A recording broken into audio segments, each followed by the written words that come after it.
Halo Sobat Mahasiswa, kita bertemu kembali di seri pembelajaran akuntansi keuangan menengah. Dan untuk video kali ini saya akan menjelaskan tentang liabilitas non lancar yang ada di bab 4 dari buku Intermediate Accounting IFRS Edition karya Kiesewegen and Warfield.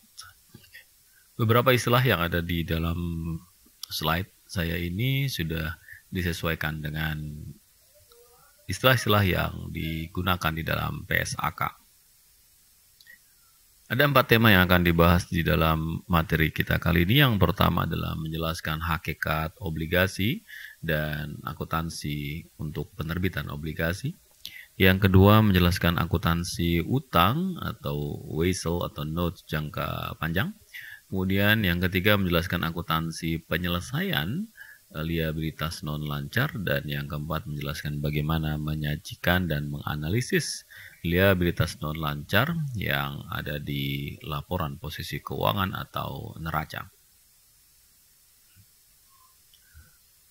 Liabilitas non lancar atau utang jangka panjang meliputi aliran sumber daya yang diharapkan muncul dari kewajiban kini atau kewajiban saat ini yang tidak dibayarkan dalam waktu 1 tahun atau 1 siklus operasi perusahaan, dan mana yang lebih panjang.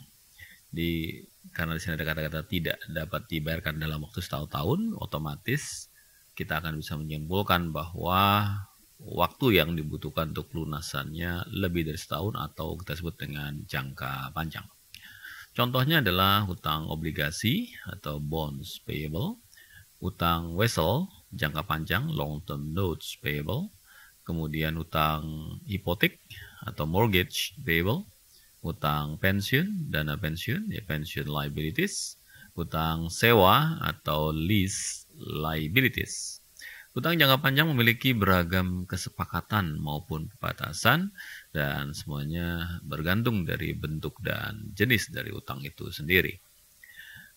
Jenis umum yang ada di dalam praktek yang pertama adalah secure and unsecure bonds, atau biasa disebut juga dengan debenture bonds. Yang dimaksud dengan secure bonds adalah obligasi yang ada jaminan atau di backup oleh sebuah jaminan, biasanya berupa aset atau aset tetap. Kemudian kalau unsecure bonds adalah obligasi yang tidak dijamin dengan instrumen atau aset apapun. Ada juga yang memandang bahwa yang dimaksud dengan secure bonds adalah obligasi-obligasi yang memang berisiko rendah atau aman dari sisi pembayaran. Dan juga ada yang memandang bahwa unsecure bonds adalah obligasi yang memiliki risiko tinggi. Kemudian term bond, serial bond, and callable bond. Ini menyangkut dari tanggal jatuh temponya. Kalau term bonds, dia hanya 1 kali jatuh tempo, misalkan bonds atau obligasi 5 tahun atau obligasi 10 tahun, sehingga jatuh temponya ya baru akan dilakukan pada 5-10 tahun kemudian. Sedangkan serial bond adalah obligasi yang berseri, jadi jatuh temponya ada beberapa kali jatuh tempo. Sedangkan callable bonds adalah bonds yang dapat di-call, dapat ditarik, dapat dilunasi sewaktu-waktu. Kemudian jenis yang lain ada convertible bonds, kemudian ada commodity backed bond, dan ada deep discount bond. Convertible sesuai dengan namanya convert, berarti obligasi yang dapat diubah menjadi instrumen keuangan lainnya, biasanya adalah saham. Kemudian kalau commodity backed bond adalah obligasi yang di backup oleh komoditas tertentu, biasanya adalah barang-barang yang diperdagangkan. Kemudian deep discount adalah obligasi yang memiliki diskon cukup tinggi. Nah, diskon cukup tinggi ini berarti harganya murah. Nah, harganya murah ada indikasi-indikasi tertentu. Apakah memang risikonya tinggi atau mungkin risikonya rendah. Kemudian ada registered and bearer bonds. Registered bond adalah bonds yang terregister, jadi memang setiap pemegang obligasi nama-namanya terregister di dalam satu daftar dari perusahaan yang menerbitkannya. Sedangkan bearer bonds adalah obligasi yang siapapun memegang atau membawa obligasi itu, bearers, maka dialah yang dianggap sebagai pemilik dari obligasi tersebut. Kemudian ada income and revenue bonds atau income bond dan revenue bonds, ini obligasi yang terkait dengan penghasilan dan revenue. Ada istilah untuk stock juga, income stock, yaitu saham yang memang memiliki kalau untuk income stock itu saham yang dianggap selalu memberikan keuntungan atau income. Demikian pula dengan income and revenue bonds. Jadi ini adalah satu jenis obligasi yang dipandang menguntungkan, tanda kutip. Bagaimana dengan penerbitan obligasi? Pada hakikatnya setiap obligasi akan diterbitkan harus menggunakan sebuah kontrak atau perjanjian antara pihak perusahaan yang menerbitkan obligasi dengan pihak pembeli dari obligasi tersebut. Nah, kontrak obligasi ini dikenal dengan nama bond indenture atau perjanjian obligasi atau kontrak obligasi. Di mana kontrak obligasi ini merupakan di dalam kontrak obligasi ini menggambarkan suatu janji untuk membayar. Jadi pihak penerbit menjanjikan sesuatu. Yang pertama adalah membayar sejumlah uang pada tanggal jatuh tempo yang sudah ditetapkan, ditambah dengan bunga yang dibayarkan secara periodik atau berkala dengan suku bunga tertentu yang dihitung dari nilai jatuh tempo atau nilai nominal. Nanti kita akan melihat hitung-hitungannya di slide-slide berikutnya. Kemudian di dalam penerbitan obligasi ini ada sebuah sertifikat yang akan diberikan kepada pemegang, biasanya memiliki nilai nominal tertentu. Nah, misalkan saja di sini contohnya sesuai dengan slide yang disampaikan oleh Kieso adalah 1.000 euro. Kemudian pembayaran bunga yang biasanya dilakukan, dari obligasi ini biasa dilakukan per semester. Ada yang dilakukan bulanan, ada yang dilakukan juga tahunan. Penerbitan obligasi dilakukan pada saat jumlah modal yang dibutuhkan nilainya sangat besar untuk diberikan oleh satu pemberi pinjaman saja. Maksudnya adalah perusahaan memutuskan untuk menerbitkan obligasi atau instrumen keuangan lainnya sangat bergantung dari berapa jumlah modal yang diharapkan dapat diperoleh dari penerbitan instrumen keuangan, dan biasanya untuk kasus ini apabila jumlahnya cukup besar dan tanda kutip sulit untuk diberikan oleh satu pemberi pinjaman saja, ya maka sebaiknya terbitkan obligasi. Karena dengan menerbitkan obligasi perusahaan akan mendapatkan uang masuk atau pendanaan financing dari berbagai pihak. Apakah mana dari angka di bawah ini apabila Anda melihat sebuah data, misalkan kalau Anda ke Bursa Efek, kemudian di sana terpampang di dalam papan atau board, atau mungkin Anda juga melihat di surat kabar, misalkan seperti ini. Jadi Anda bisa lihat di kotak seperti di sini. Contohnya adalah issuer berarti penerbitnya. Di sini adalah Vodafone. Di sini ada kupon ini artinya adalah bunga ya dalam bentuk persentase 5%. Kemudian di sini ada maturity, tanggal jatuh temponya di sini tanggal 4 bulan 6 tahun 2018 dengan harga 106,66. Di sini adalah harga dalam bentuk kurs. Kemudian yield ini adalah hasilnya adalah 4,05%, dan ada ratingnya menunjukkan rating ini diberikan oleh pemeringkat kredit, ya, lembaga yang memang bertugas untuk memeringkat satu kredit, di mana rating ini menunjukkan tingkat keamanan tanda kutip ya dari obligasi tersebut. Semakin tinggi tingkat ratingnya berarti obligasi ini semakin aman. Namun demikian, kalau Anda belajar di manajemen keuangan ada jargon yaitu risk and return, di mana kalau high risk risikonya tinggi maka returnnya juga tinggi, sebaliknya kalau low risk ya low return. Nah, untuk Vodafone di sini ratingnya tinggi ya AA, berarti risikonya rendah. Nah, risiko rendah umumnya returnnya juga tidak tinggi atau rendah. Kemudian di sini ada Telekom Italia. Nah, kuponnya 5,25%, kemudian jatuh temponya tanggal 2 bulan 10 tahun 2022. Di sini price-nya sesuai dengan harga kurs ya 100. kemudian yield-nya 5,2% dan ratingnya lebih rendah daripada Vodafone yaitu BB+. Untuk price di sini dikatakan bahwa harga dalam persentase nilai nominal atau dengan kata lain biasa disebut dengan kurs. Penerbitan dan pemasaran obligasi ke publik biasanya membutuhkan waktu mingguan atau bulanan. Maksudnya adalah ketika satu perusahaan memutuskan untuk menerbitkan obligasi sebagai cara untuk mendapatkan dana pembiayaan, dana tambahan untuk operasional perusahaan, maka proses perusahaan menyiapkan obligasi sampai dengan obligasinya dapat dijual di pasar modal itu membutuhkan waktu yang cukup lama. Dan perusahaan penerbit diwajibkan oleh otoritas suatu negara untuk menentukan siapa penjamin emisi atau underwriters-nya.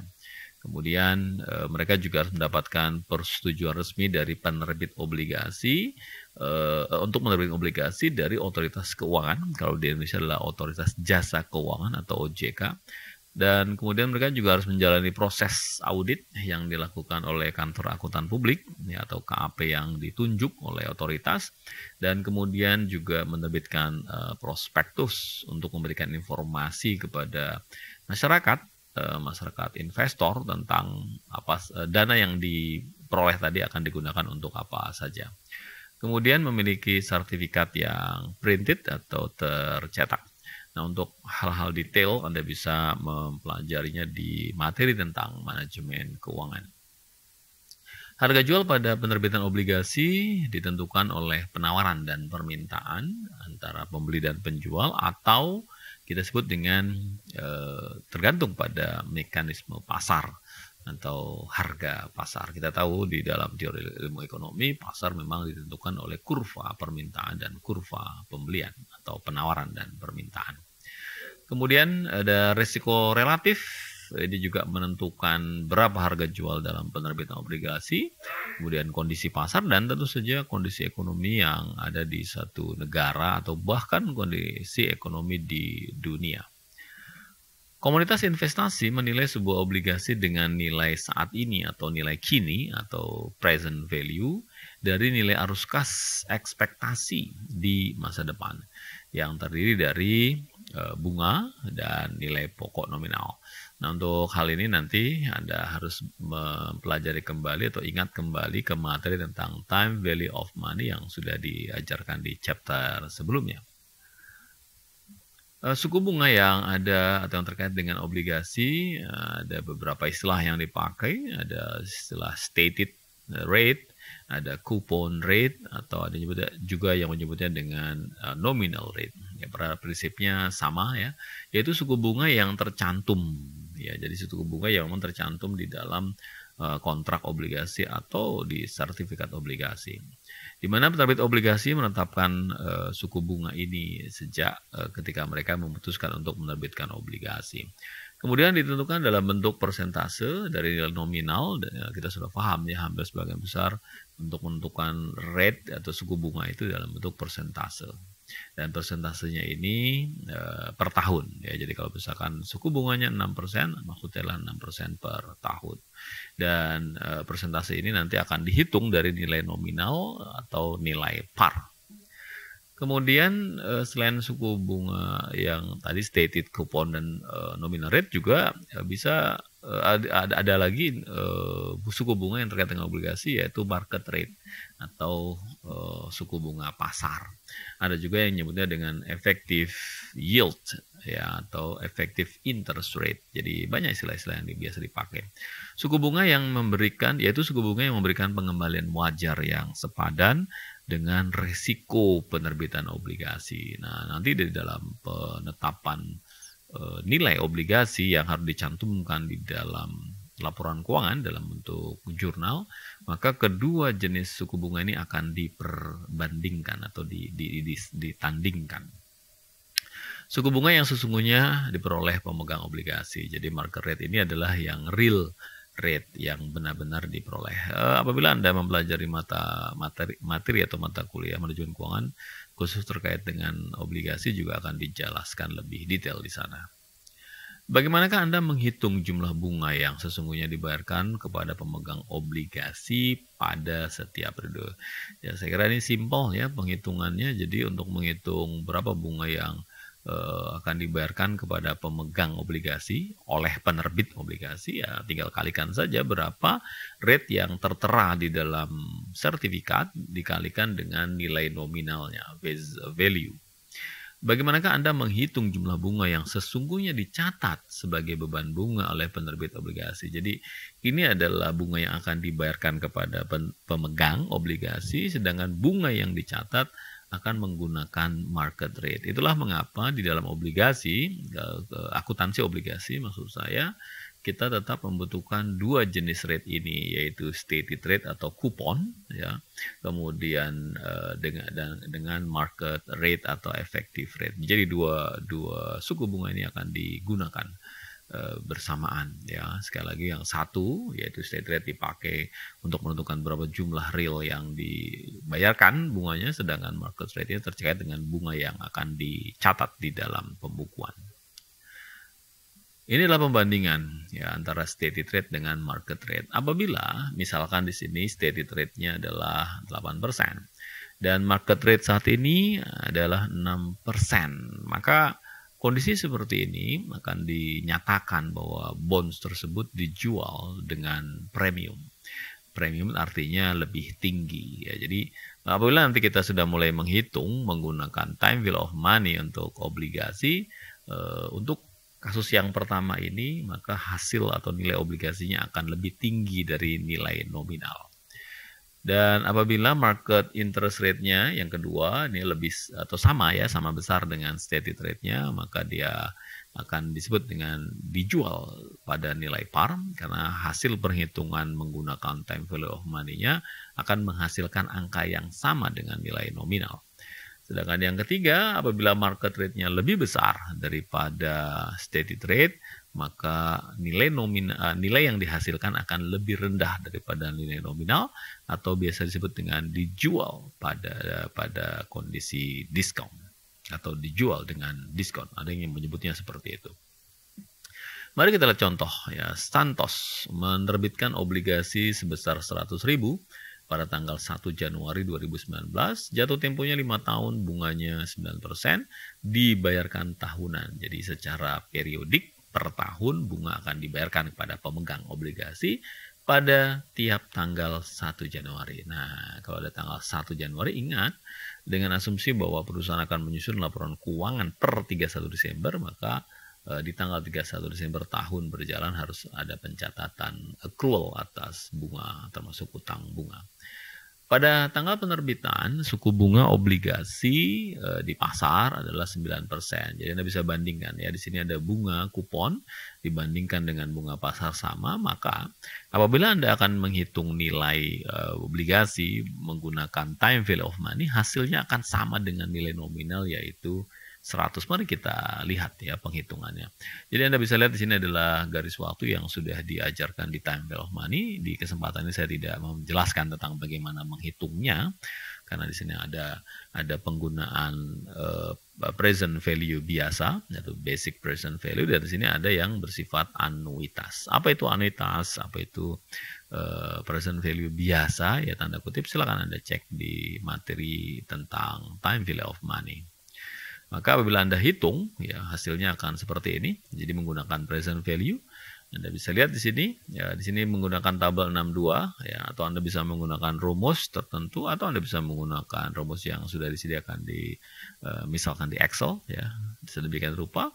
Anda bisa lihat present value dari nilai jatuh tempo, nilai nominalnya yang akan jatuh tempo 5 tahun adalah sebesar 64.993.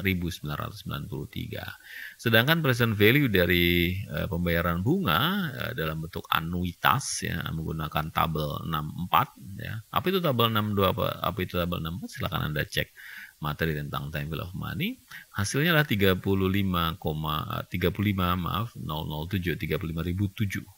Sehingga kalau dijumlahkan Anda bisa lihat hasilnya sama dengan nilai nominal ya. Jadi Anda lihat ini hasilnya sama. Mengapa sama? Ya karena harga pasar obligasi bunga ya, suku bunga pasar obligasi sama dengan suku bunga yang tertera di dalam sertifikat obligasi. Sehingga jurnal yang perlu dibuat oleh perusahaan pada tanggal 1 Januari pada saat penerbitan adalah menerima uang tunai, karena ingat perusahaan menerbitkan obligasi berarti mereka akan menerima uang ya, dengan nilai sebesar nilai nominal. Angka ini bukan angka nominal, tapi angka ini diambil dari penghitungan present value ya. Jadi 100, kemudian kreditnya adalah bonds payable 100.000. Kemudian pada saat, ingat tadi saya katakan, karena bunga akan dibayarkan pada tanggal 1 Januari tahun berikutnya, ya, tahun 2020, karena perusahaan diasumsikan per 31 Desember akan menyusun laporan keuangan, maka Anda harus mencatat accrual atas bunga tersebut. Jadi Anda mendebit interest expense dan mengkredit interest payable, ini disebut dengan bunga accrual. Sebesar 9.000, dari 9.000 ya 9% kalikan 100. 9% bunga stated dikalikan dengan nilai nominalnya.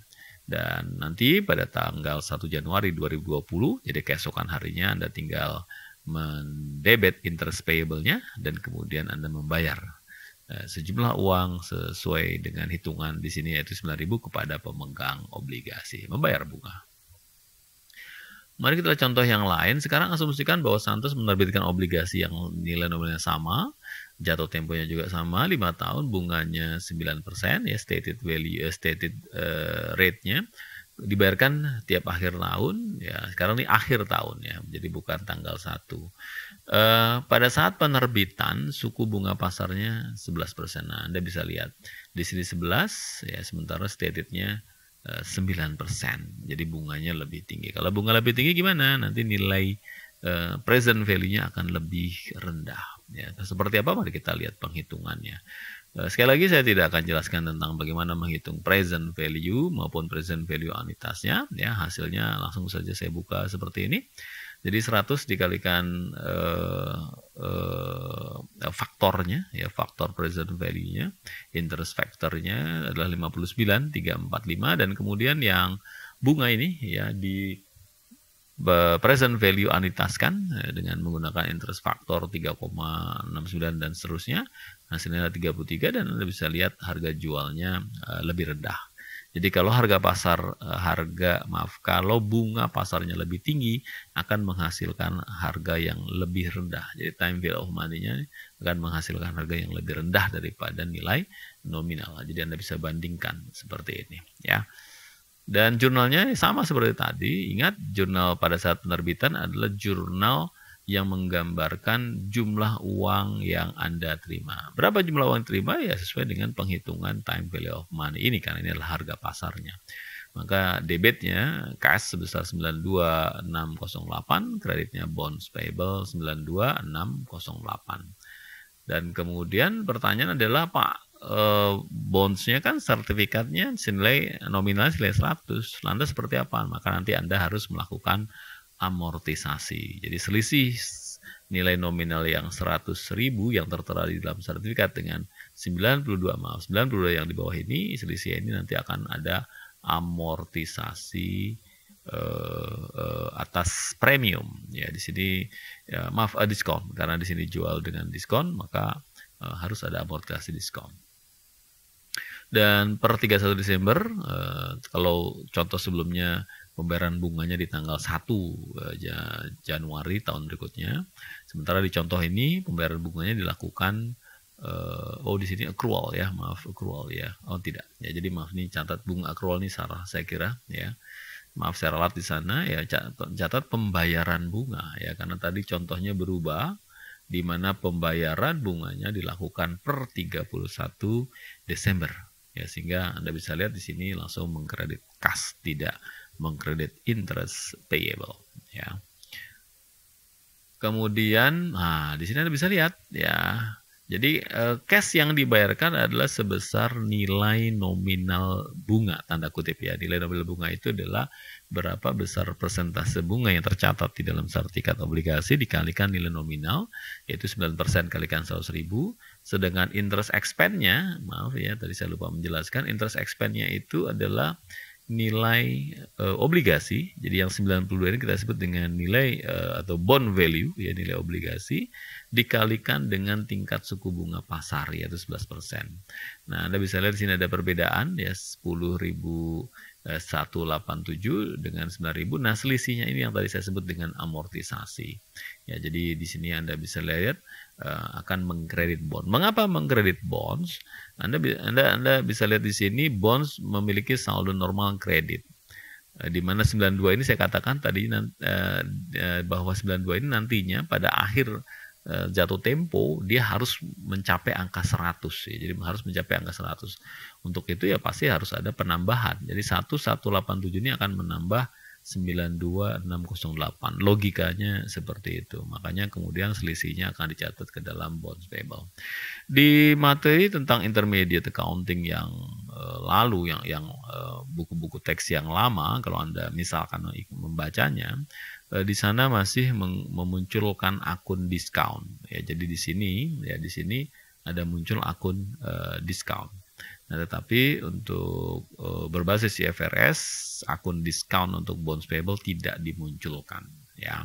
Jadi amortisasinya, ya di sini amortisasi discount, tetapi tidak disebut dengan discount, langsung saja ke bonds payable. Kapankah obligasi dijual dengan harga lebih rendah dari nilai nominal? Ya, investor, ini pertanyaan manajerial, ya. Jadi mengapa kok ada perusahaan mau menjual obligasi lebih rendah dari nilai nominal seperti kasus yang barusan? Nah, maka jawabannya adalah investor, yaitu ketika investor meminta suku bunga yang lebih tinggi dari suku bunga yang telah ditetapkan. Contoh tadi kan market rate-nya 11%, padahal suku bunga yang tertera di dalam obligasi hanya 9%. Jadi investor menginginkan suku bunga realnya lebih tinggi. Atau mereka membeli obligasi dengan harga yang lebih murah, begitu. Nah, biasanya terjadi juga karena investor bisa mendapatkan tarif suku bunga yang lebih tinggi dari investasi alternatif pada risiko yang sama. Investasi alternatif ya adalah berbagai instrumen keuangan yang dapat dibeli oleh investor di pasar modal pada risiko yang sama, ya. Jadi tentu saja kalau Anda menjadi investor dihadapkan pada beberapa alternatif investasi yang resikonya sama, ya Anda pasti akan memilih yang memiliki tingkat imbalan yang paling tinggi, seperti itu. Itu teori dalam manajemen keuangan. Suku bunga stated tidak bisa diubah, ya suku bunga stated tidak bisa diubah tentu saja karena suku bunga ini tertera di dalam sertifikat, sehingga investor menolak untuk membayar dengan nilai nominal obligasinya. Nah, kemudian investor menerima bunga pada tingkat yang telah ditentukan yang dihitung dari nilai nominal, tetapi sebenarnya mereka memperoleh bunga dari tarif efektif atau tarif pasar, ya, market rate itu sama dengan effective interest rate atau effective rate, karena mereka membayar lebih rendah dari nilai nominal obligasi. Ya, tadi ada selisih yang lebih rendah daripada nilai nominal. Ini adalah ini adalah situasi-situasi yang biasanya terjadi ketika penerbit obligasi harus, tanda kutip ya, harus menjual obligasinya dengan harga yang lebih murah atau dengan diskon. Mari kita lihat ada penggunaan effective interest method, yaitu penetapan yang tadi saya katakan amortisasinya, ya. Obligasi diterbitkan dengan nilai diskon seperti contoh yang sudah kita bahas, maka jumlah yang dibayar pada saat jatuh tempo itu akan lebih besar daripada nilai penerbitan. Jadi kalau tadi nilai penerbitan kan 92 sekian, maka nanti yang akan dibayarkan pada saat jatuh tempo kepada pemegang obligasi ya tentu saja sebesar nilai nominal, yaitu 100.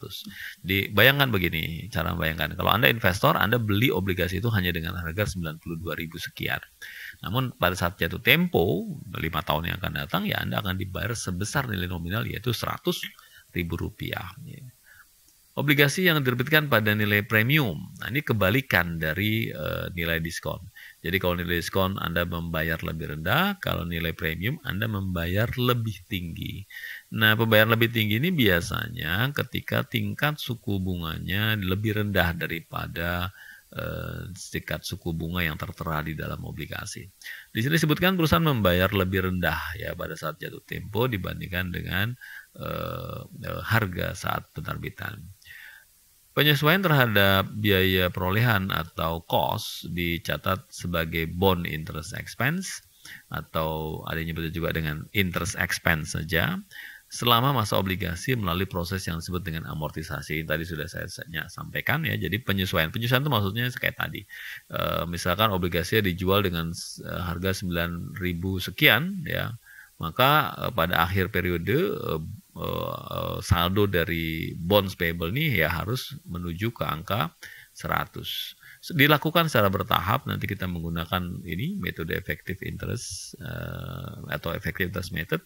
Demikian pula sebaliknya kalau seandainya Anda misalkan menjual dengan harga yang lebih tinggi ya dari 100 ya 108 sekian misalkan ya maka juga sama Anda akan melakukan amortisasi berarti mengurangi angka 108 ini menuju ke angka 100. Itu dah yang dimaksud dengan amortisasi.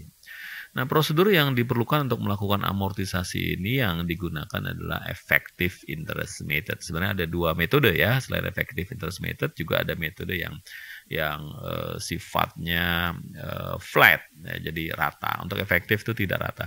Di IFRS memang lebih banyak disarankan, disarankan menggunakan effective interest method. Dan di buku Kyosho ini pun juga hanya dibahas yang effective interest method saja. Effective interest method menghasilkan suatu beban bunga periodik yang sama dengan suatu persentase tetap dari nilai tercatat atau carrying value dari obligasi itu sendiri. Kurang lebih seperti ini gambaran penentuan nilai amortisasinya, yaitu interest expense, jadi bond interest expense atas obligasi dikurangi dengan berapa interest paid, interest yang real dibayarkan. Ingat, nilai yang real dibayarkan itu adalah nilai sesuai dengan suku bunga yang tercatat dikalikan nilai nominal. Ya, jadi mudahlah mengingatnya. Jadi bond interest paid, jadi benar-benar dibayarkan itu ya sesuai dengan yang tertera. Namun demikian, beban bunga obligasi tadi oleh penerbit obligasi itu cara menghitungnya adalah berapa nilai efektif interest rate. Ingat, efektif interest rate ini sama dengan market rate ya. Jadi nama lainnya market rate dikalikan dengan nilai tercatatnya, carrying value-nya, atau kalau dulu disebut dengan book value-nya, nilai bukunya ya, atas obligasi di awal periode atau awal tahun berjalan. Nah, nanti kita akan lihat ya. Nah, contoh, misalkan di sini Evermaster menerbitkan obligasi 100 nilai nominal 100.000, suku bunganya 8% di tanggal 1 Januari 2019. Anda bisa bikin timeline ya. Kemudian yang akan jatuh tempo pada tanggal 1 Januari 2024 atau 5 tahun kemudian. Dengan bunga terhutang tiap semester ya, yaitu pada tanggal 1 Juli dan 1 Januari. Jadi setahun dibayarkan 2 kali bunganya. 2 kalinya berarti ya tentu saja setengah-setengah ya, bukan misalkan bunganya sini 8% ya, per 1 Juli 8%, per 1 Januari 8%, tidak demikian ya, tetapi separuhnya yaitu 4%. Investor menginginkan bunga efektifnya atau bunga pasarnya adalah 10%. Anda bisa bandingkan ini ya, 8% dengan 10%, berarti Anda dari sana Anda sudah bisa mengambil kesimpulan. Kalau bunga efektifnya 10%, sementara nominalnya 8%, maka obligasi ini dijual dengan diskon atau yang lebih rendah nilainya. Dan Anda bisa lihat di tabel di bawah ini sudah langsung diberikan penghitungannya ya. Di sini nilai nominalnya 100, present value ya dari obligasi. Jadi cara menghitung obligasi sekali lagi tidak saya bahas di sini. Oh ya, mungkin yang perlu saya tekankan di sini adalah ini saja. Jadi ingat, karena Anda kembali ke materi tentang table of money, karena tempo atau anuitasnya ya, jadi periode yang regulernya itu atau berkalanya itu per 6 bulan ya, Anda bisa lihat sini semi annually ya, tentu saja N-nya tidak lagi 5. Di sini kan obligasinya jatuh temponya 5 ya, 5 tahun atau N-nya 5, maka Anda harus gunakan yang N10 ya. Di mana Anda bisa lihat N10? Anda bisa lihat di sini kode ini 10 ya, 10 ya. Dan bunganya tidak gunakan yang 10% ya, tapi gunakan yang 5%. atau separuhnya, setengahnya ya. Loh kenapa begitu Pak? Kok ada 10-15%? Ya, silakan Anda kembali ke chapter tentang time value of money. Jadi bagi Anda yang masih bingung untuk menentukan present value dari nilai nominal dan present value dari interest payable ini, please Anda kembali ke chapter tentang the time value of money. Anda bisa lihat di sini hasilnya lebih rendah dari 100.000, jadi disebut dengan hasil atau proceed, ada yang nyebutnya dengan yield ya, sama saja. 92.278 berarti lebih rendah ya, maka kita sebut dengan discount. Nah, diskon ini yang akan diingat ya, diskon ini akan diamortisasi.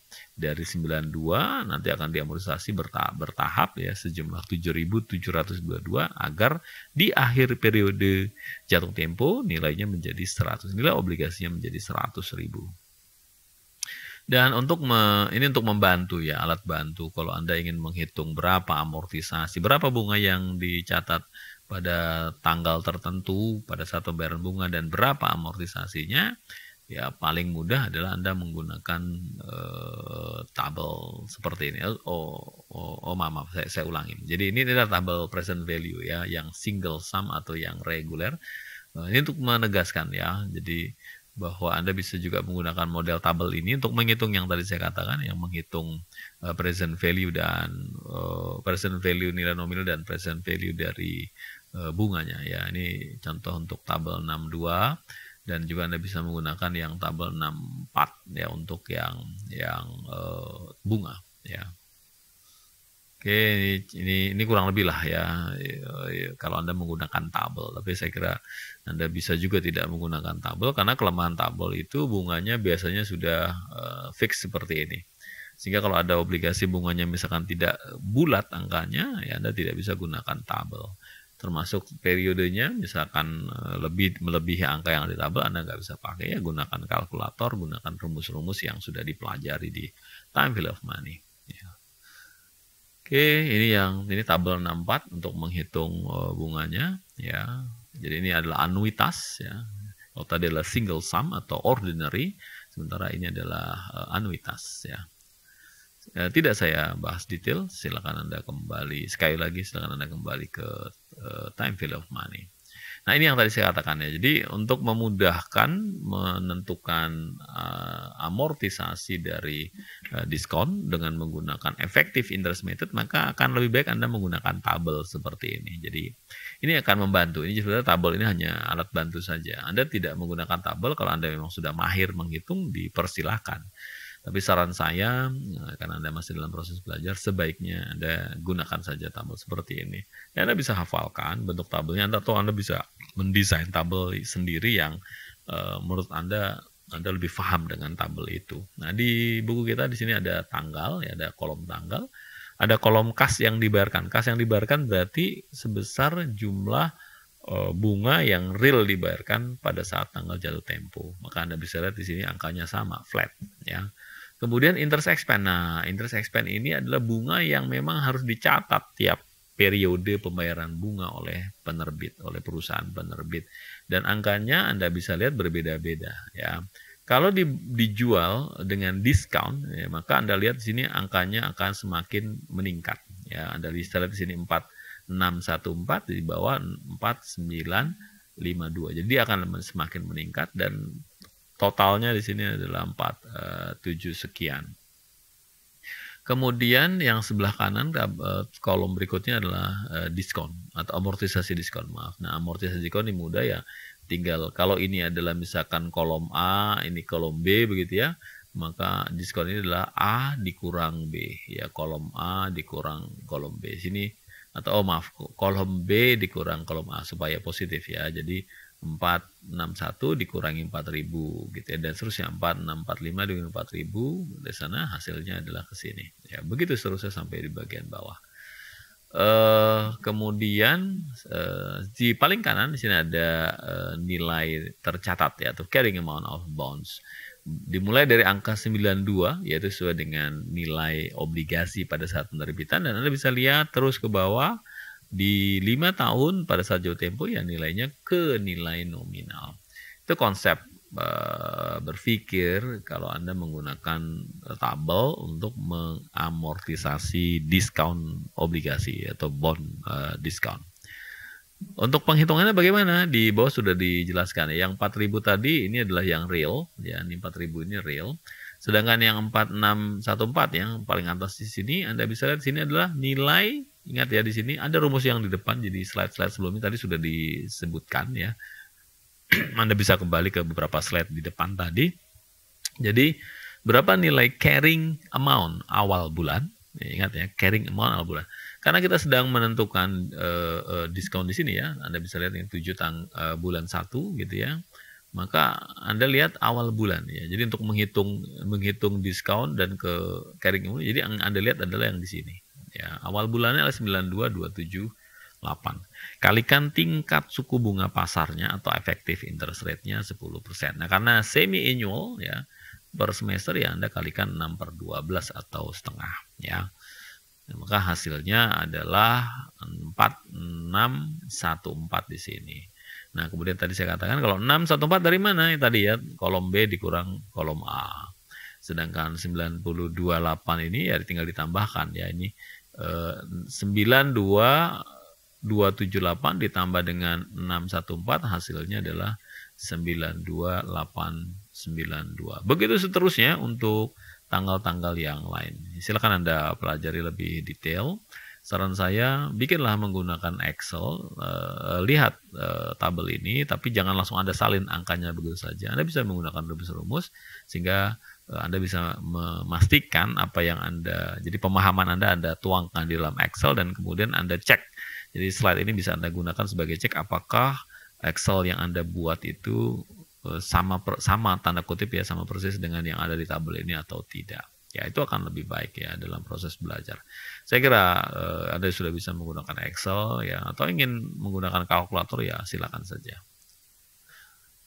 Bagaimana dengan jurnal yang perlu dicatat oleh perusahaan? Yang pertama adalah tanggal penerbitan ya, tanggal 1 Januari 2019 ya, sama seperti jurnal sebelumnya, yaitu mencatat jumlah uang tunai yang diterima sesuai dengan nilai obligasinya. Ya, nilai obligasinya adalah 92278 menggunakan present value. Kemudian kreditnya bonds payable. Kemudian ya, sama seperti sebelumnya, karena ada pembayaran bunga per semester ya 1 Juli 2019 ya Anda harus bayar ya, bayar bunga cash ya. Jadi sini kreditnya cash, maaf. Nah, saya buka dulu. Jadi Anda bayar cash 4.000. Kemudian Anda lihat tabel yang tadi sudah dibuat, berapa bunga yang harus Anda catat pada pada tanggal 1 Januari 2019 ini. Kalau Anda lihat tabel tadi, nilainya adalah 4614. Nah, maka selisihnya Anda catat ke bonds payable. Jadi 614 mengkredit bonds payable, inilah kita sebut dengan amortisasi diskon. Dan karena pembayaran bunga berikutnya di tanggal 1 Januari, maka di tanggal 31 Desember Anda harus catat accrued expense seperti yang sudah dibahas sebelumnya ya. Jadi ini juga sama ya. Jadi Anda kalau tadi kan ada cash ya, maaf ya, kita lihat ke sini, ini ada cash ya ini. Maka di tanggal 31 Desember tidak ada cash. Kenapa? Karena cashnya baru dibayar tanggal 1 Januari tahun berikutnya. Maka di sini Anda lihat interest payable. Nah, jurnal ini tidak berbeda dengan jurnal sebelumnya. Anda bisa cek kembali. Bedanya hanya di interest payable dengan cash-nya. Kenapa kok interest payable? Tadi jawabannya ya, karena di sini mencatat accrued interest atau bunga yang accrual ya, atau bunga yang terutang. Baik, kita lihat contoh yang lain, yaitu ketika obligasi diterbitkan dengan premium. Ya, contoh Evermaster Corporation menerbitkan obligasi 100.000 nominal, bunganya 8% di tanggal 1 Januari 2019. Sama seperti contoh yang lalu ya, ini data awalnya sama. Jatuh temponya 1 Januari 2024, berarti 5 tahun jatuh masa dari obligasi itu.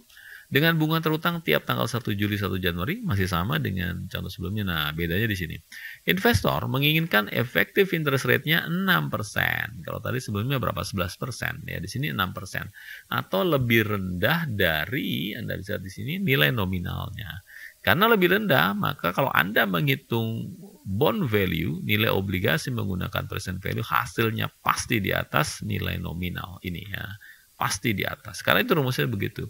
Saya sebut pasti ya, karena memang apa namanya ya rumus umumnya akan seperti itu. Sehingga maksud saya adalah kalau Anda misalkan menghitung present value kemudian hasilnya di bawah 100 berarti Anda pasti salah hitungannya ya. 100%, 100% Anda pasti keliru atau salah. Nah, oleh karena itu tuh rumus yang tanda kutip sudah pasti. Sehingga hati-hati dalam menghitung bond value menggunakan present value di sini ya. Jadi tadi ya cara menyimpulkannya sederhana, kalau effective interest rate-nya atau market rate-nya lebih rendah daripada nilai nominal, maka hasil atau bond value-nya akan lebih tinggi dari nilai nominal. Sehingga di sini selisih ya 8.530 kita sebut dengan premium. Atau ada yang nyebutnya dengan bond premium, ada yang nyebutnya dengan premium bond, atau lebih lengkap premium on bond payable. Ini juga saya baikkan ya, sudah dibahas tadi, ada tabel 62, kemudian tabel 64 ya. Ini Kieso baik hati ya menjelaskan penggunaan tabel bunga biasa disebutnya ya, untuk tabel 64 dan seterusnya. Dan ini juga saya harapkan bisa Anda buat untuk membantu Anda dalam menentukan amortisasi ya. Di sini adalah amortisasi premium. Jadi untuk chapter ini please gitu Anda mencoba secara manual itu maksud saya Anda ngitung sendiri ya, pakai kalkulator boleh gitu ya, pakai Excel silakan, bebas saja. Tapi saya harapkan Anda mencoba membuat tabel ini, karena dengan menggunakan tabel ini maka Anda akan mudah untuk mencatat setiap jurnal untuk setiap tanggal pembayaran bunga, khususnya menentukan berapa nilai interest expense atau beban bunganya ya. Sama seperti tadi, jadi di sini ada tabelnya masih sama ya, ada cash paid, interest expense. Nah, kalau tadi discount amortize, di sini adalah premium amortize, kemudian di sini ada carrying amount of bond. Nah, Anda bisa lihat angka di paling atas di sini lebih tinggi dari 100 ya, karena bondnya dijual dengan premium. Nah, Anda bisa lihat di sini sama ya dengan contoh tadi, nggak jauh berbeda, karena cash paid-nya memang sekali lagi ya sebesar nilai yang fix, berapa bunga yang tertera di dalam sertifikat dikalikan dengan nilai nominal. Sedangkan interest expense-nya, kalau Anda tadi sudah sempat saya tekankan gitu, kalau di diskon tadi dari atas ke bawah ini semakin membesar kalau di diskon. Tapi untuk premium Anda lihat dia semakin mengecil. Jadi sini 3258 di bagian bawah 3029. Dia akan semakin mengecil. Ya, di sini total jumlahnya 31670.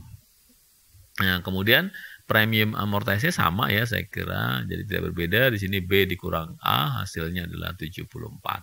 Nah, bedanya kalau tadi menambah ya, di sini menambahkan gitu. Sekian 99 sekian ditambah nilai di sini ya amortisasi, kemudian menjadi ini. Kalau di sini mengurangi. Kenapa? Karena pada hakikatnya logikanya adalah Anda lihat di sini nilai tercatat atau carrying amount-nya adalah 108.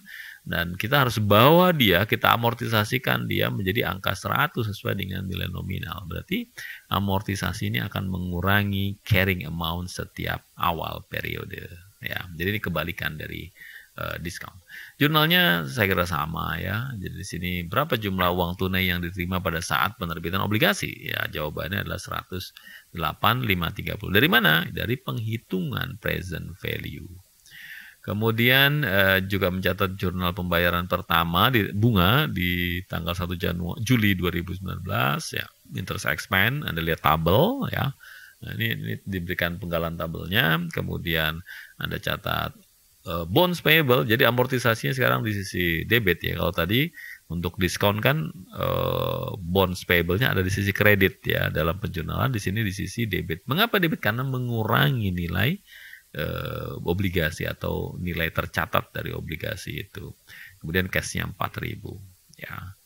Dan seterusnya ya. Jadi Anda bisa lanjutkan ini jurnal tanggal 31 Desember, tanggal 1 Januari 2020 dan seterusnya. Silakan Anda latih karena jurnalnya sama gitu ya, tapi Anda bisa melatih dengan cara melihat tabel dan kemudian menentukan berapa angka-angka yang perlu Anda catat di setiap tanggal yang ada di dalam tabel yang sudah Anda buat tadi. Baik, di sini kita bahas untuk yang berikutnya, apa itu bunga accrual atau accrued interest. Akan seperti apakah jika Evermaster membuat laporan keuangan pada akhir Februari 2019? Di contoh ini perusahaan memproratakan atau tanda kutip ya, menggunakan proporsional premium dengan jumlah bulan yang sesuai untuk mendapatkan nilai beban bunga yang sesuai pula. Maka kalau dibuat laporan keuangan nanti akan tertera seperti ini di tanggal Februari 2019 ya. Interest accrual-nya 133. Ini Anda harus lihat tabel ya, atau di sini sudah dikasih nih. Jadi menggunakan fraction atau pecahan. Ingat di sini ya, Februari perusahaan itu menerbitkan obligasinya kan di tanggal 1 Januari 2019. Nah, Februari di akhir ya, akhir Februari berarti kan sudah 2 bulan berlalu. Nah, Anda gunakan fraction dia 2/6 karena 4.000 ini adalah setengah dari 8.000 bunga, yaitu bunga 1 tahun ya. Jadi kalau memang per akhir Februari harus dibuat ya, Anda harus menggunakan adjustment ya. Nah, ini adalah adjustmentnya. Jadi interest accrual-nya yang 4.000 kali 2/6, 1.333, kemudian premium amortise-nya juga sama, ya Anda berikan fraction-nya, pecahan 2/6.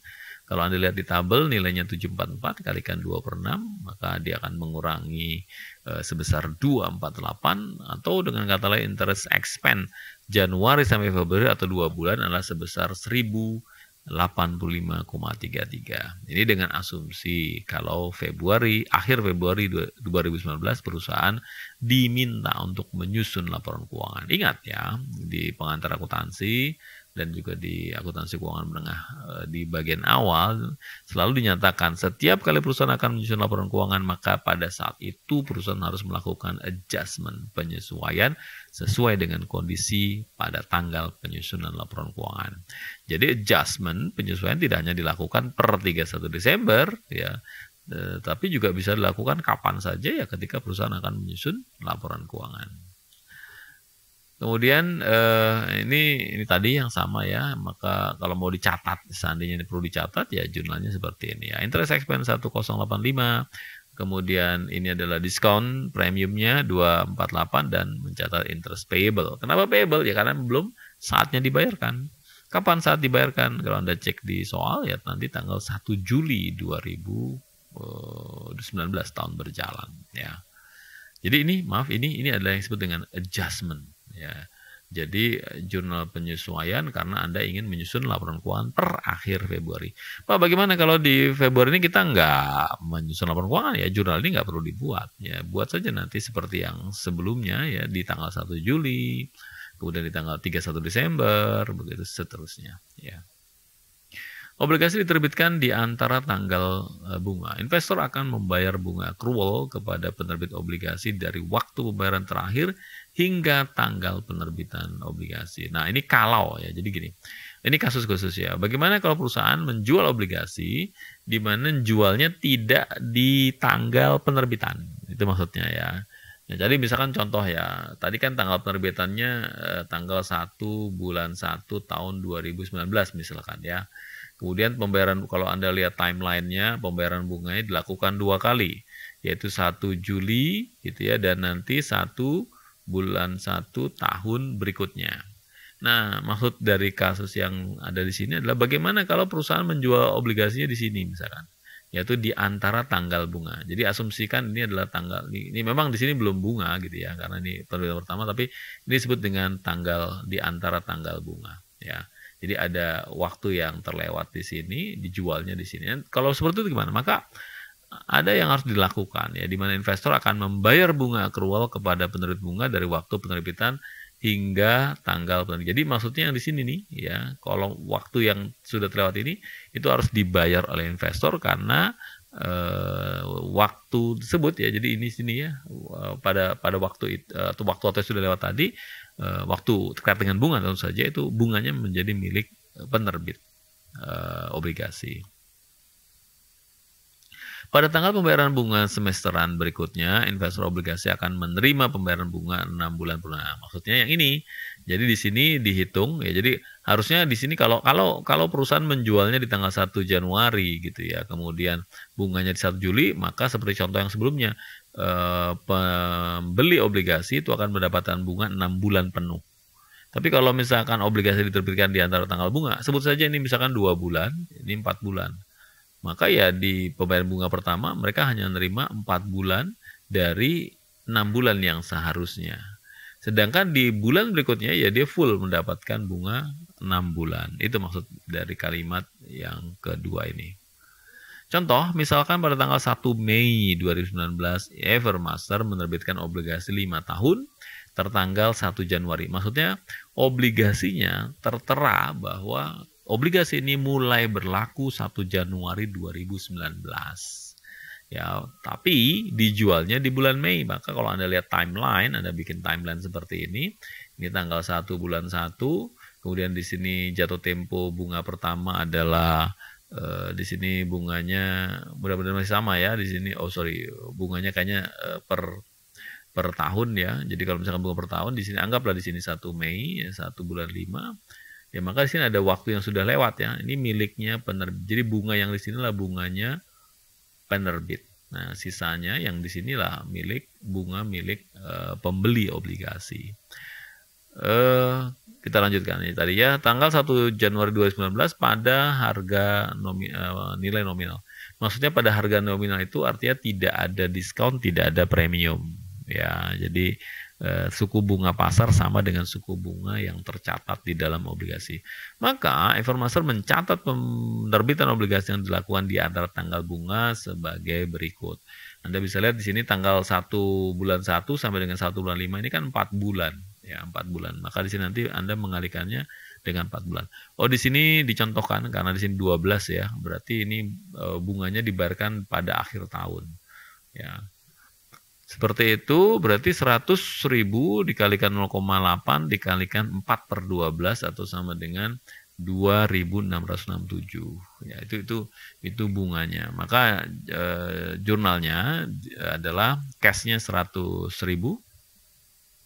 Kemudian bond payable-nya 100.000. Ini sesuai dengan nilai obligasi per tanggal 1 Januari 2019. Dan kemudian Anda menerima gitu ya. Anda menerima bunga dari pembeli obligasi Anda ya. Anda bisa lihat di sini. Mungkin aneh ya, Anda lupa di sini kok interest expense ada di sisi kredit. Ya, karena interest expense yang 4 bulan ini yang Anda bisa lihat di atas ini 4 bulan ini merupakan haknya tanda kutip ya. Haknya penerbit ya. Oh, agak cheating juga ya Pak ya. Jadi si penerbitnya merasakan bunga. Ya, tidak demikian ya. Sebenarnya begini, perusahaan berniat untuk menjual obligasi per 1 Januari, tetapi mungkin tanda kutip ya baru lakunya di tanggal 1 Mei.